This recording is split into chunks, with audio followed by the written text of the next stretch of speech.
Wisdom Walk Faith Realities. Title: Don't create poverty for yourself. Subtitle: Save first, spend less, walk in for tomorrow financial freedom. Save first and spend below your means. Faith, not folly. Why paying bills first is spiritual wisdom.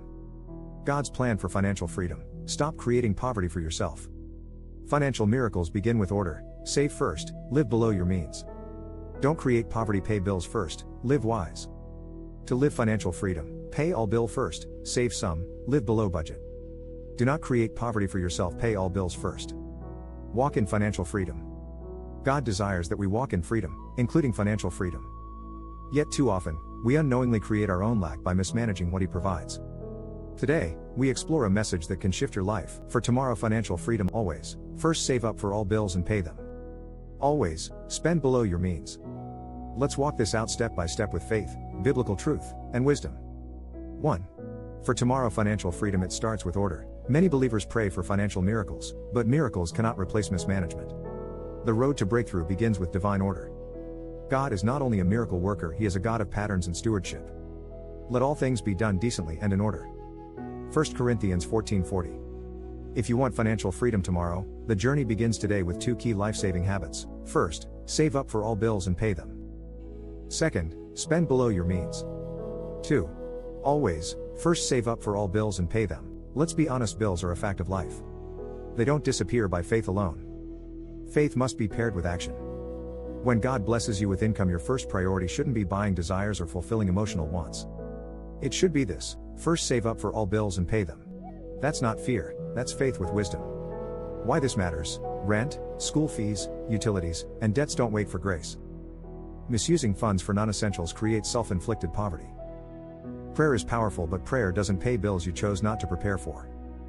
Unless God's mercy intervenes it. The wise store up choice food and olive oil, but fools gulp theirs down. Proverbs 21:20. You must act like the wise: store up, set aside, pay what's due. 3. Always, spend below your means for financial freedom living. This is the second foundation stone. Spend below your means. You don't have to look broke to live wisely. But living above your means is pretending at the cost of your future. True financial freedom does not come from more money, it comes from better management.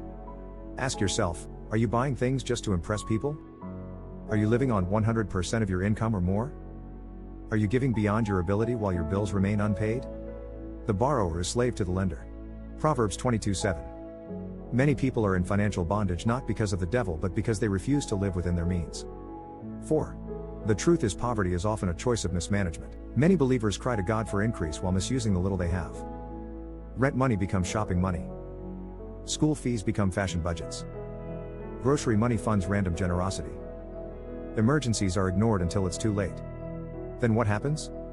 They fast, pray, and cry for deliverance. But it wasn't a curse, it was disorder. The plans of the diligent lead surely to abundance, but everyone who is hasty comes only to poverty. Proverbs 21:5. God cannot be mocked.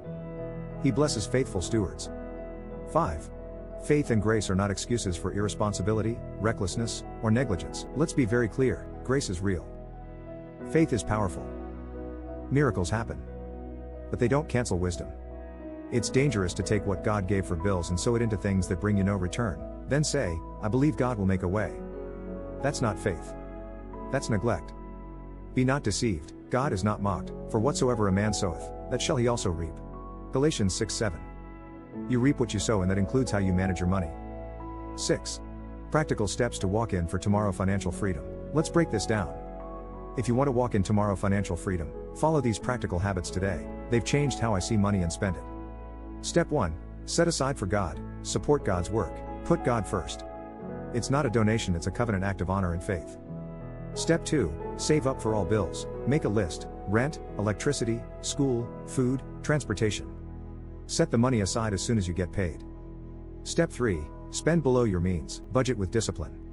Live on less than you earn. You don't have to prove anything to anyone. Your peace is more important than approval. Step 4. Build savings and emergency funds. Even if it's small, start now. You'll thank yourself later. Step 5. Don't give what will break you. Generosity is good, but if you're giving what you can't afford while bills are unpaid, that's not from God. 7. Faith walk realities. God wants you free, not bound by bills. God's desire is for you to be the head and not the tail, the lender and not the borrower. But how can that happen if you refuse to align your money with wisdom? You are not walking in defeat, you are being trained. Every paycheck is a test. Will you honor God? Will you prioritize your bills? Will you discipline your spending? Will you save for your future? God gives seed to the sower, but He also gives wisdom to the faithful. 8. You're not in lack, you're in need of structure. Sometimes the issue is not your salary, it's your structure. If you don't track where your money goes, you will always be wondering where it went. Structure your finances with clarity, know your income. Write down your expenses. Allocate first for priorities. Then decide what's left for desires. Know the state of your flocks and put your heart into caring for your herds. Proverbs 27:23 verse 24 says, "For riches are not forever." This is biblical budgeting. 9. Don't let emotional spending steal your freedom. One of the most common traps is emotional spending. I'm sad, let me treat myself. I'm happy, I deserve this. It's on sale, I don't need it but I want it.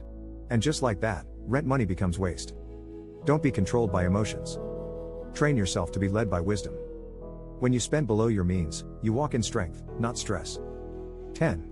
Your faith walk includes financial wisdom. Some think faith is just about spiritual matters. But true faith touches every part of life, including money. Why?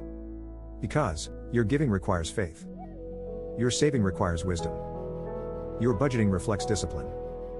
Your prosperity demands responsibility. Faith without works is dead. So is prayer without planning. Don't pray for financial breakthrough while ignoring financial wisdom. 11. Declare it. I will not create poverty for myself. It's time for a personal declaration. Speak this out loud. I will not create poverty for myself. I will save first. I will pay my bills. I will live below my means. I will walk in for tomorrow financial freedom. This is the shift and the wisdom. This is the faith walk reality. 12. The blessing comes through order. God doesn't bless chaos, He blesses order. And when your financial life comes into order, here's what you'll see: peace in your mind, confidence in your heart, provision for your family, readiness for opportunities, growth in your finances. All because you honored 2 keys. Always save first for all bills. Always spend below your means. Walk in wisdom, prosper in peace. You don't have to stay stuck.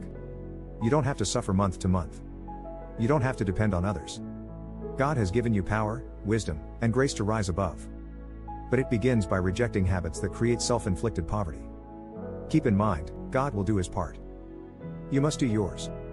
So, save up for your bills. Spend below your means. And start walking in for tomorrow financial freedom.